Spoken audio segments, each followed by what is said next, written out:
ம் இன்றைக்கி சண்டே வேலை சொல்லியே என்னை கொள்றாளே. இப்போ தான் துணியை துவைச்சா பாத்திரம் கொள்ள சொல்கிறான். ம் சொல்கிறா. ஐயோ அதை ஏன்டா கேட்குற, கடவுள் மாதிரி வந்து என்னை காப்பாற்றுற. வாங்கி வச்சிட்டேன்டா, கண்டிப்பாக எடுத்துகிட்டு வரேன். எதாவது சமாளித்தா எடுத்துகிட்டு வரணும், என்ன பண்ணுறது. இன்றைக்கி வேறு சண்டையாக போச்சு. சரி சரி வை, எதாவது சமாளித்து எடுத்துகிட்டு வரேன்.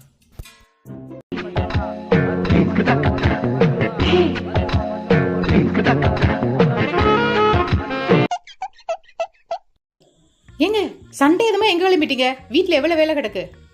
இல்லைப்பா, ஆஃபீஸில் ஒரு முக்கியமான வேலை, எனக்காக வெயிட் பண்ணிட்டு இருக்காங்க. நான் போனால் தான் முடியுமா? என்னமா போங்க. இவ்வளோ சமாளிக்கிறதுக்குள்ள